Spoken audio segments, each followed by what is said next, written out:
Hey there guys, GMO73 here, bringing you the first part of my 6-part set review for 7 Kings of the Land. Today we're going to be talking about the light attribute. So there's some cards that we've already seen because of 7 Kings of the Land dual deck, so I'm not going to talk about those, but I am going to talk about everything else that we've seen that's been spoiled to us that's coming out so far for the full set. So one of the rulers is Arlo the Winged Lord. J-Ac's made of 2 light. For 2 light, target resonator with flying gains plus 200, plus 200 for the turn. This is kind of a standard ruler side effect for this set, which I think is cool. It's just being able to buff up your own guys. You know, that fit into the archetype of the ruler is pretty cool effect. So I'm okay with that. And then he flips into Arlo, the Hedgeman of the Sky. 900, 700. That's okay. He's still flames worthy, which is kind of unfortunate. But flying, when this card enters your field, search your main deck for an Angel Resonator, reveal it, put it in your hand, and shuffle your deck. So automatically then refills your hand when he comes into play. So that's kind of cool with his angels. And then God's Art Rain of Arrows, pay 4. Whenever J/Resonator you control attacks this turn, this card deals 400 damage to target J Resonator your opponent controls for each time J/Resonator you control attack this turn.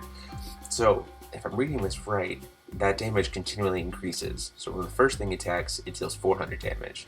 When the second thing attacks, it deals 800 damage. When the third thing attacks, it deals 1200 damage. Now, I could be wrong, but if that's the case, that's an amazing ability, just to be able to board wipe.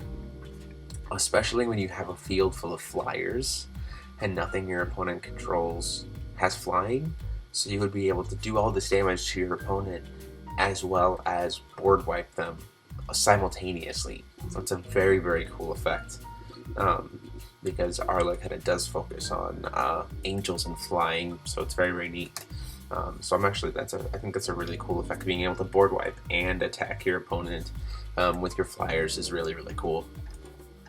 Moving on, we have Baihu the Sacred Beast, one of the 4 Sacred Beasts. It's got target attack for a 3-drop, and then when this card enters your field, you gain 200 life for each Sacred Beast you control.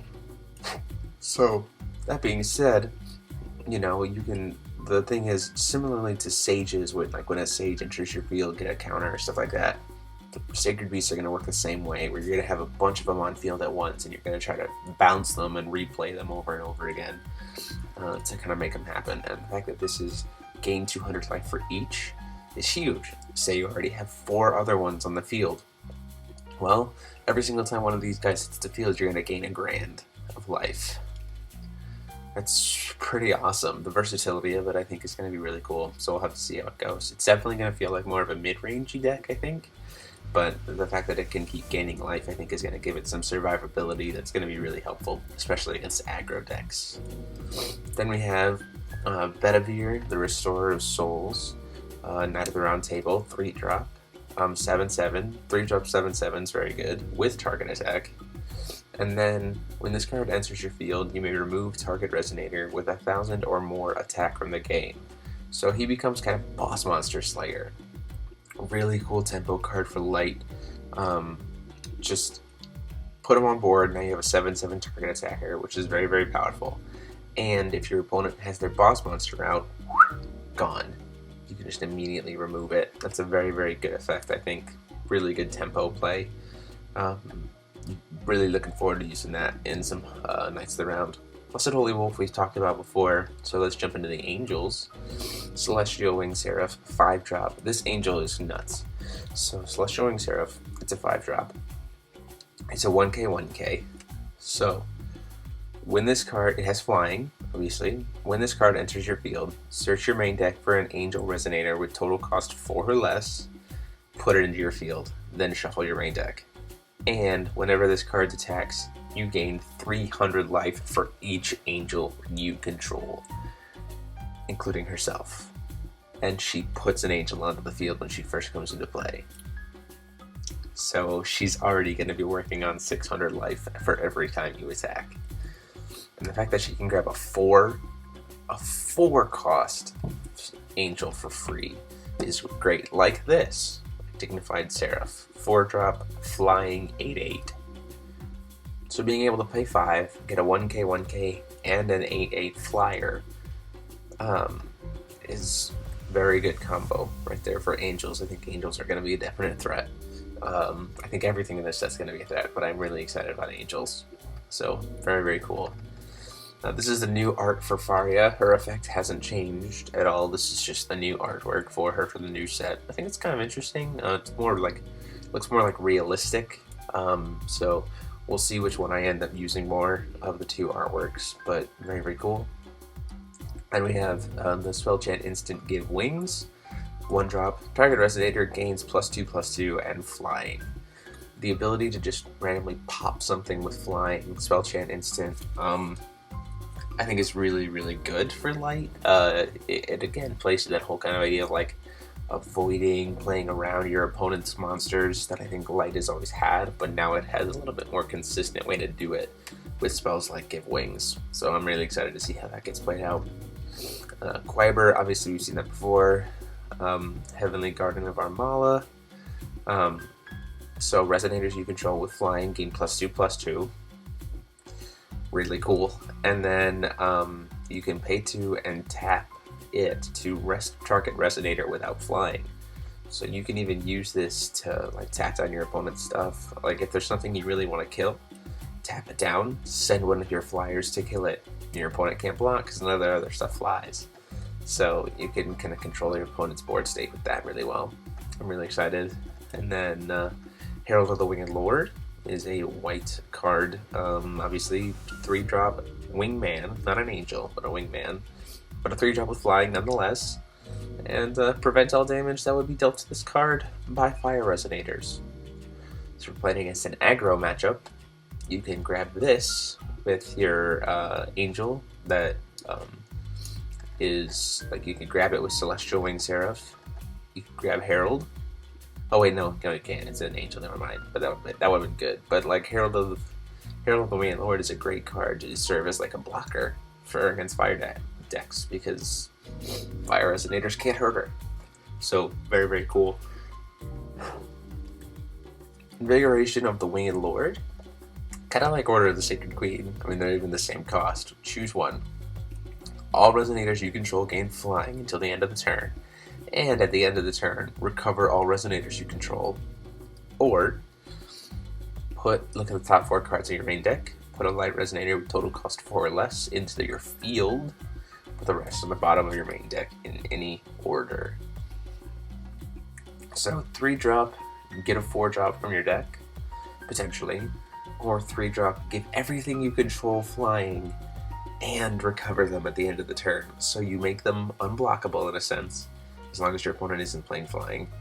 And they become protected and still form a blocker wall on your turn, on your opponent's turn. That is nuts. There was a card in Kaijudo that did the same kind of thing where you would swing in and it would recover everything at the end of your turn. Very, very powerful card. And this is a spell for a 3-drop that can do the same thing, plus give all your stuff flying for free damage. It's like Pumpkin Witch on steroids, but in a spell form. So, very excited about that. Little Angel of Armala. 1-drop, 3/3 flying. That's really good. But you can banish this card to quickly gain 300 life. So if your opponent's about to attack it, after you've done your attack, just banish it, 300 life. Ta-da! Very, very cool. Little mini angel, 1-drop for the angel players. Order of the Sacred Queen, we've seen that before. Protection of the Seraph, 1-drop light addition resonator. Add a resonator, cannot be attacked or targeted by spells or abilities your opponent controls. This is 1-drop crucifix for light. That's just so good. Being able to completely give something hexproof and can't be attacked is really good. I think it also adds to the fact that Dreams of Juliet is going to be an even more important card this next set, this next format. So very, very cool. And then 1-drop Protective Barrier prevents all damage that would be dealt to target resonator until the end of the turn, and it's a spell chant instant. So yeah, just prevent all that damage. Put it at the end of a chase when your opponent's playing a bunch of stuff to try to kill your boss monster or something like that. Cool spell chant, Protective Barrier. you just wasted all those resources and nothing happens. Very, very good card for light, I think. Really excited about that. And then Wingman of Armala. 2-drop Wingman with flying. So 2-drop 3/6. That's not bad. It's more of a defensive card, obviously. And you can tap it to target Resonator. Gains flying until the end of the turn. So it's another way to like spread the flying out to your other creatures, which is very, very cool, I think. And having a 600 defense for a 2-drop is really not bad at all. The only other thing I want to talk to you guys about from Light is Arla's Regalia, which is Artemis, the God's Bow. It's technically a void card, but it goes with Arla, so just says your target ruler gains target attack. Makes sense because you're using a bow. When this card enters your field, put 2 counters on it. If your J ruler is Arla, put 4 counters on it instead. You can tap the card and remove a counter to deal 400 damage to target attacking or blocking Resonator. Remove 2 arrow counters, destroy target addition Resonator, or card and spell chance standby area. That's also very, very good. But then you can spend all 4 of the counters and tap it to destroy target J/Resonator with flying. So, this can become a turn 1 answer to Bahamut. Because Bahamut has flying. This could also be a turn 1 answer to a lot of different stuff, including Arla. I mean, like, you can literally just use Artemis the God's Bow against Arla, because he also has flying. But still, this is a very, very good utility. I think it's a very, very good utility Regalia, rather than, like, overpowering Regalia. It provides a versatility to a deck. You are able to have some more answers for what your opponent is going to do. So I'm very excited about this, and I'm also very excited to see this as a stamped card. So really, really pumped. So there you guys have it. That is Light Attribute for 7 Kings of the Land. Tune in tomorrow. We are going to do the water cards. Be sure to check out the Kickstarter for the Ruler School playmats, as I talked about before. Let me know what you think about this attribute. What cards do you think are going to be really, really good or really, really bad? And so like, comment, and subscribe as always. And until next time, guys, this is GMO73 signing off.